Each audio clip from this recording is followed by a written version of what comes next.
ბატონო ირაკლი, ერთი კვირის წინ ამბობდით, რომ სამთავრობო ცვლილებები არ იქნებოდა და რა მოხდა ერთ კვირაში, შეიძლება გითხრათ? ირაკლი ყობახიძისთვის დრო იწურება. თუ ბიძინა ივანიშვილის მიერ პრემიერ-მინისტრების შეცვლის დინამიკას და ვადებს დავაკვირდებით, ყობახიძეს ამ პოსტზე მხოლოდ რამდენიმე თვე რჩება. ყველაზე ხანგრძლივად ქართული ოცნების პრემიერად 3 წელი უმუშავიათ. ამ ტენდენციის მიხედვით ყობახიძეს თვეები დარჩა. ბატონო შალვა, გამარჯობა. ყობახიძე იქნება შემდეგი, ვისაც ბიძინა ივანიშვილის სახლში გაუშვებს. ისე რა ხდება ბატონი ივანიშვილის თავს, ბატონო შალვა? ამდენი საკადრო ცვლილება, რითია გამოწვეული, რითია უკმაყოფილო ბატონი ივანიშვილი? არ გუპასუხებთ ბატონო შალვა? დასრულდა სამთავრობო ცვლილებები ამით? არ ვიცი. თუ უფრო მაღალ რგოლში უნდა ვალოდოთ ცვლილებებს, ყობახიძესაც გაუშვებს? რატო გაუშვებს ყობახიძე პრემიერ-მინისტრი სად არის? რა ჭირს ბიძინა ივანიშვილს თქო გეკითხებით, იმიტომ რომ ფაქტია რომ რაღაცით უკმაყოფილოა ეს ადამიანი. სუცვლის ამ პრემიერებს და რა ვიცი, აი რა რითველ მოძებნა სასურველი პრემიერი. აი, ბიძინა ივანიშვილი არის გუნდის ლიდერი, საპატიო თავმჯდომარე.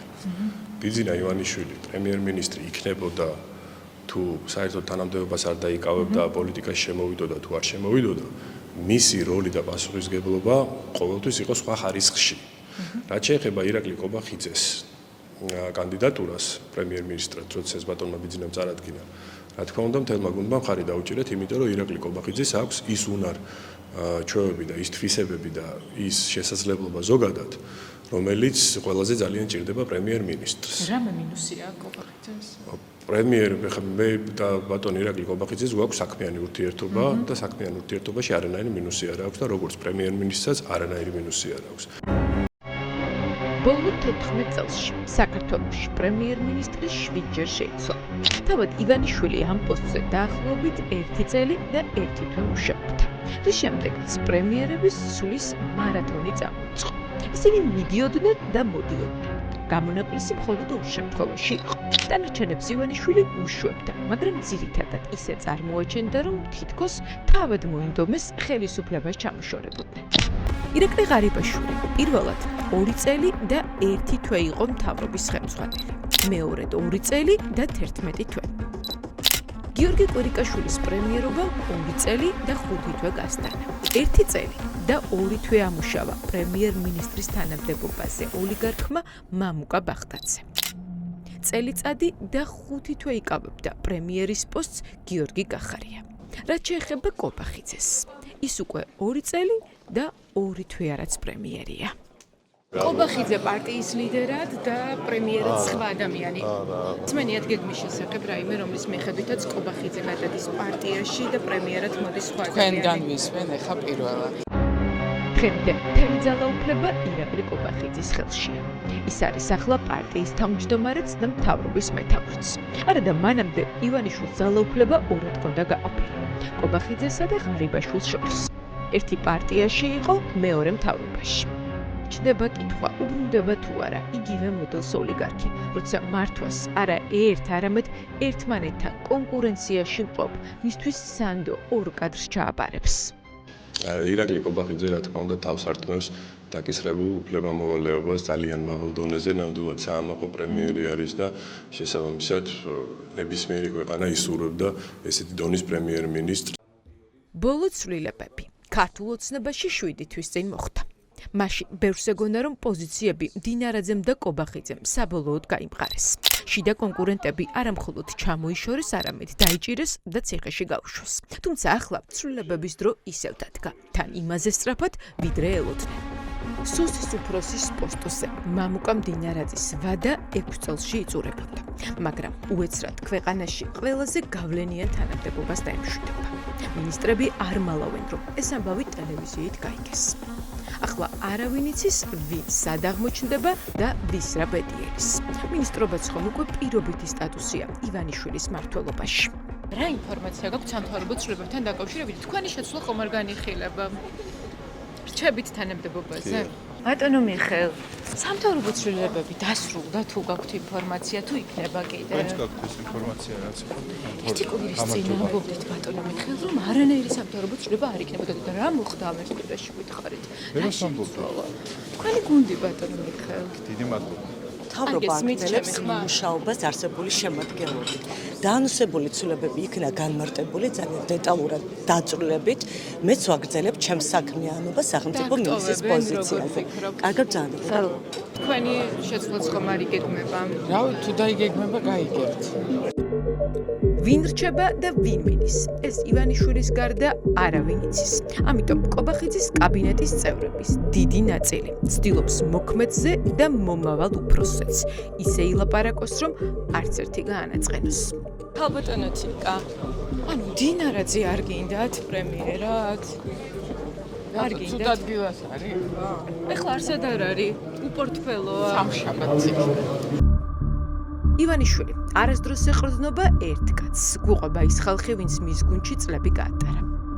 რა სტილი აქვს ოლიგარქს? ის ძალაუფლებას ერთდროულად მინიმუმ 2 ლიდერს უნაწილებს. ასე იყო კობახიძე ღარიბაშვილის და გახარია კობახიძის შემთხვევებშიც. ივანიშვილის თვალსაჩინში ყოველთვის ჩანდა გალაძეც, თუმცა ის სულ სათადარიგოს გამზე ყავდა.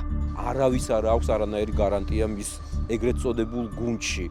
არ უნდა გამოვრიცხოთ თავად გუნდში გარკვეული ხელოვნური სატელიტური პირველ ეტაპზე, მაგრამ შემდეგ ალტერნატივის გამოჩენა. ქვეყნის არაფორმალური მმართველი დაქვემდებარებულ ცენტრებს შორის პერიოდულად დაპირისპირებასაც აღუებს.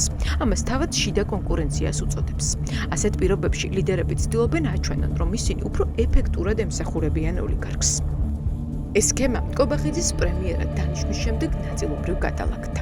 ძალაუფლება ირაკლი კობახიძის ხელში მოექცა. თუმცა, როგორც ჩანს, ახლა ისევ ახალი შიდა ცენტრების შექმნის დრო დგება. კობახიძის დღეები დათვლილია თუ არა, ამას ჩვენ ვნახავთ უახლოეს ხანებში. ამ მომენტისთვის ვხედავთ, რომ გარკვეულწილად შედგა არც თუ ისე დაბალანსებული, მაგრამ გარიგება, იმიტომ რომ კობახიძე ბოლომდე არ არის ჩაჩუჩებული, მისი ინტერესები გარკვეულწილად არის გათვალისწინებული, მაგრამ ის დღეს მაინც წაგებულ მდგომარეობაშია. კობახიძე დარწმუნებული ვარ, ეცდება, გამოუვა თუ არა ეს ახლა. არა ვარ დარწმუნებული, უпроსტად თითქმის არა ვარ დარწმუნებული, რომ გარკვეულად პოლიტიკური რევანში მოახდინოს. რა რესურსი აქვს მას? ეს უმრავლესობა ერთ რომელიმე საღამოს და ერთ რომელიმე დღეს ივანიშვილის დაძახებულზე გაიხედავს ბიძინასკენ თუ კობახიძის ერთგულებას შეინარჩუნებს, იმიტომ რომ კობახიძემ 24 წლის საპარლამენტო სიაში მათი ადგილები გარკვეულწილად უზრუნველყო. არმაზ ზახვლედიანი, რომელიც ივანიშვილის მმართველობის სტილს კარგად იცნობს და მის პარტიაში პოლიტიკური მდივნის თანამდებობა ეკავა, გვიხსნის, რომ ეგრეთ წოდებული სამთავრობო ცვლილებების პროცესი ხშირად თან ახლავს იერარქიის გადალაგებაც. მამუკა მდინარაძე წლების განმავლობაში კობახიძეზე ქვედა პოლიტიკური რგოლის ფიგურად აღიქმებოდა. ივანიშვილს დღეს ის მაღალ პოზიციაზე გადაგავს. ამით როგორც ჩანს, ის კობახიძეს აგრძნობინებს, რომ მარტო აღარ არის და საჭიროების შემთხვევაში ჩამნაცვლებელი წყავს. ხათაშორის მას, ანუ ივანიშვილს ჩვევია, რომ ვინც მიუყვანს მას კადრს, მერე შეიძლება ის მიყვანილი კადრი მისთვის გაცილებით სანდო და ახლობელი გახდეს, გამოსტაცოს ასე ვთქვათ, პოლიტიკური კადრით, უბრალოდ კადრი იმას, ვინც მიიყვანს მასთან და თუ შეძლო მასთან გარკვეული პოლიტიკური თუ სხვა სახის გარიგების მიღწევა შეიძლება მერე მისი თვე ჩაანაცვლოს. ბოლო ცვლილებებით ბიძინა ივანიშვილს პოლიტიკურ ველზე ახალი ფიგურა არ შემოუყვანია და ატრიალა კარუსელი.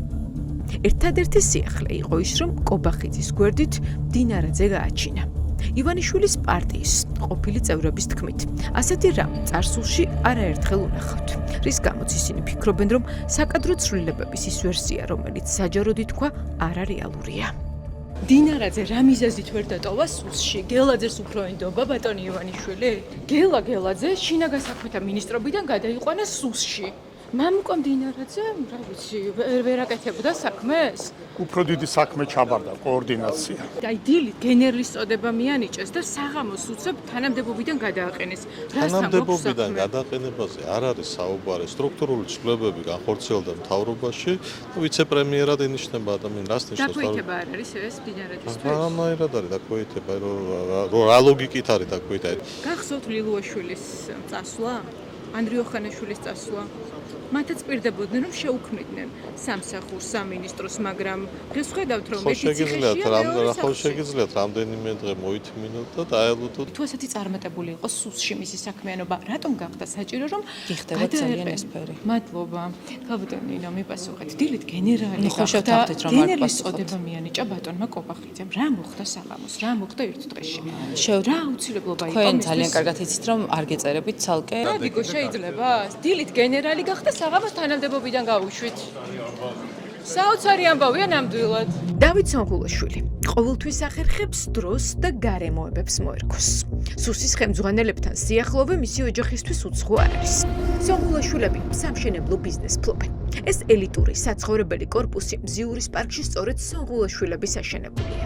აქ ერთ-ერთ რეზიდენციას გრიგორ ლილუაშვილი ფლობს. საჯარო რეესტრის მიხედვით დაახლოებით 2 მილიონი ლარის ღირებულების აპარტამენტები სონღულაშვილების ოჯახის სამშენებლო კომპანიის სახელზეა გაფორმებული. ცხოვრობდა ლილუაშვილი, ფლობდნენ სონღულაშვილები. არის თუ არა ეს ქონების გადამალოში დახმარება? ეს კითხვა ჯერ კიდევ მოქმედ მინისტრს, რომელიც სოფლის მეურნეობის სამინისტროს მართავს, იმ მარტივი მიზეზით ვერ დავუსვით, რომ არც ერთ შეკითხვაზე პასუხი არ ისურვა. ბატონო დავით, რა ახსნა გაქვთ ძალოვანების ესეთი ხშირი ცვლილება, რას უკავშირდება? არ გეწერი. მინისტრს, რომელიც ხშირად იცვლის პოზიციებს, ახლა სიფრთხილე ურჩევნია. მოხსნა დანიშნებზე მას ლაპარაკი არ უნდა. რადგან თავადაც არ იცის, ვის სად უპოვის ადგილს ბიძინა ივანიშვილი. ხალხის ხმას დეპუტატი სონღულაშვილი 2 წლის წინ აკვა, როცა რუსული კანონი დაგო, მაგრამ მალევე სიტყვები უკან წაიღო, პოსტი წაშალა და მინისტრი გახდა. ახლა კობახიძის კაბინეტის წევრს მოუცვლელის როლი აქვს მორგებული. ხელს მიშლით. საქმიანობის განხორციელებაში ხელს მიშლით და მიბრძანეთ. გასახილველი გვაქვს პოსტ პრეზენტაციის საკითხები და არაჩვეულებრივი პრეზენტაცია იყო და შეგეძლოთ მაგაზე გესაუბროთ. არც მთავრობაში და არც პარლამენტში წარმოდგენა არ აქვთ ქვეყნის არაფორმალური მმართველის გეგმებს. მათი პასუხები ბუნდოვანია ზუსტად ისე, როგორც ამ პარტიის საქმიანობა. ჩამოგზავნით 11 საათზე ვიქნები ხომ? ბატონი ბიძინა ივანიშვილი აღარ ენდება. 11 საათზე. იქნებაშია. მისმინეთ 1 წამით ქართული გესმით? მე მესმის 11 საათზე მაქვს საერთო 11 საათზე. კომენტარი რატო როცა შეიძლება 11 საათზე ბიძინა ივანიშვილში ხომ არ არის პრობლემა? ბოლო საკადრო ცვლილებები ხელისუფლებაში ერთი შეხედვით ჩვეულებრივ გადაადგილებებს გავს, მაგრამ დეტალებში სხვა სურათი იკვეთება. სუსის შეფად გელაძე დაინიშნა, ის მდინარაძის კადრია. შინაგან საქმეთა მინისტრად წარდგენილ თამაზეშვილის ოჯახს კი ახლო კავშირები აქვს ივანიშვილთან. თუმცა ძალოვანი უწყების ხელმძღვანელის ცვლილების უკან შესაძლოა სხვა მიზეზი იდგეს, რომელიც ჯერ საჯაროდ არ თქმულა. ქართული ოცნება ახლა პრაქტიკულად ამბობს, რომ სანქცირებულ ხალხს არიშორებს და ფსონს ისევ მათზედებს. შინაგან საქმეთა მომავალი მინისტრი დიდი ბრიტანეთის მიერ ქართულ ხალხზე ძალადობის ბრალდებით არის შავსიაში შეყვანილი და ყველა საბანკო ანგარიში დაბლოკილი აქვს. მე რაღაც გამოცდილებები მაქვს ამ საქმესთან დაკავშირებით, განსაკუთრებით აჭარის რეგიონში 91-2003 წლებში და როცა რეჟიმი მილევად ნაწილში გადავიდა და სრულდებოდა რეჟიმი, ასლამაბაშიძე ძალიან სწრაფად ცვლიდა თითქმის ყოველდღიურ რეჟიმში. ხან მთავრობის თავმჯდომარე შეცვალა, ხან მოადგილეები შეცვალა, ხან მინისტრები შეცვალა. ჩვეულებრივი სტანდარტული ვითარება, როცა უკვე ძალიან უჭირს და ძალიან ბორგავს. რა მოხდა ისეთი ერთ დღეში ოცნებაში, რომ სუსის ბოსის შეცვლა სასწრაფო წესით გადაწყდა. არადა მომავალ კვირას მამუკა მდინარაძეს აქ ამ შენობაში პირველი ანგარიში უნდა ქონოდა სუსის უფროსის რანგში, მაგრამ ივანიშვილმა იმდენად იჩქარა, რომ მდინარაძეს თითქმის 7 თვიან მიღწევებზე საუბარი საჯაროდ არაცადა. ივანიშვილმა უთხრა დილით რომ შენ ხარ ეფრეიტორი, საღამოს უთხრა რომ გენერალი ხარ, ხოლო მეორე დღეს უთხრა რომ შენ თანამდებობიდან გადამდგარი ხარ. ეხლა ხვალე მოუძებნიან თუ არა მას სამსახურის გარანტია არ არის ამაში. თუ მაგალითად ახალი სამსახური იქნება, ჯერ სამსახური უნდა შეიქმნას და მერე უნდა მოიძებნოს კადრი. ასეა, ასეა ინსტიტუციურად. სახელმწიფო როგორც ასეთი გამქრალია. ეს არის რაღაცა შემოღობა ბიძინა ივანიშვილმა.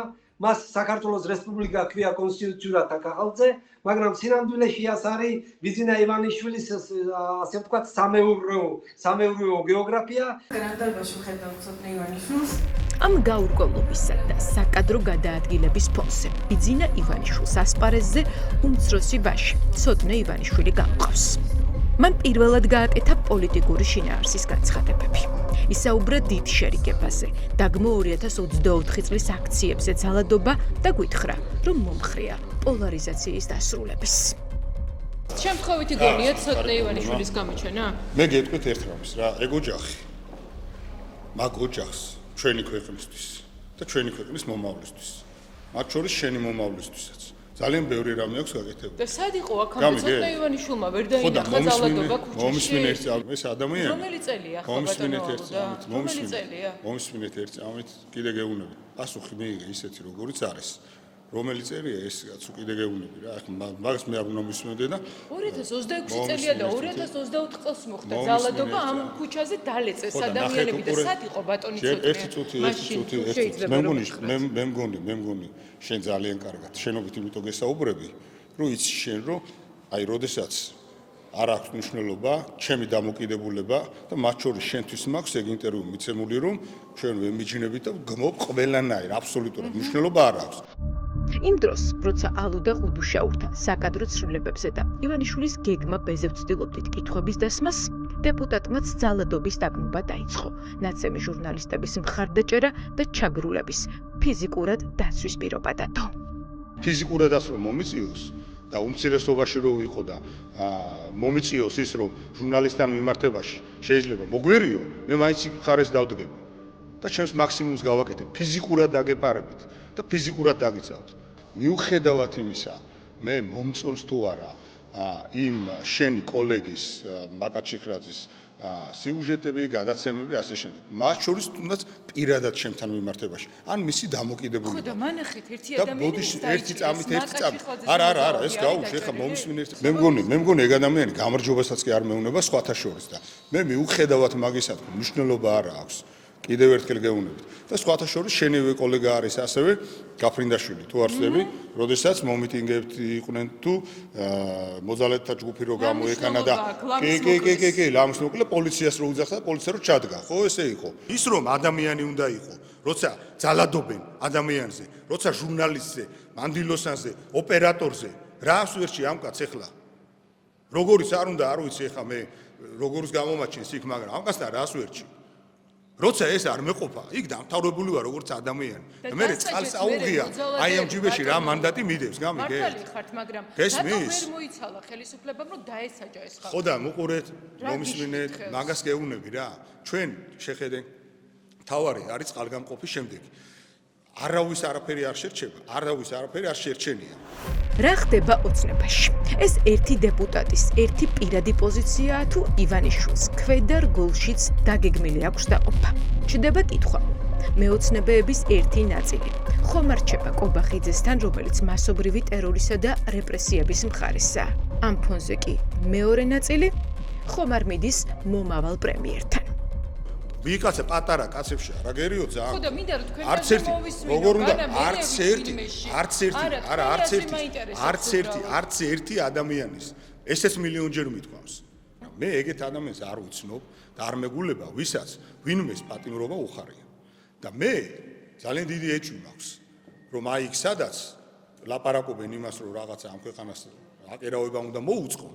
იქ ეჭვი მაქვს რომ იქ კი უხარიათ ერთმანეთის აი ესეთი ყოფა. იმიტომ ნებისმიერი კიდე გეუბნები. ნებისმიერი არავისი პატიმრობა არ მიხარია. მეტიც ძალიან გულმწყდება. გამიშუქეთ ყველა პარტია, გამიშუქეთ ეგ. აი ეგ გამიშუქეთ. ყველა პარტია კიდე გეუბნები. ჭირს აუღია ნებისმიერი პარტია თუ ქვეყანას არ მოემსახურება. ფაქტია, მართლგუნდში ერთიანი პოზიცია აღარ აქვთ. გაურკვევლობის ხმები სავარაუდოდ მიდის ივანიშვილამდეც, მაგრამ პასუხები ზემოდან ქვემოთ ჯერ არ დაბრუნებულა. ამიტომ ვინ მიდის და ვინ მოდის ეს დღეს ხელისუფლებაშიც კი არ იციან. ელოდებიან პასუხს ბიძინა ივანიშვილისგან. და რა მნიშვნელობა აქვს იკითხო, ვინ იქნება პრემიერი, როცა პრემიერიც ივანიშვილია და პრეზიდენტიც.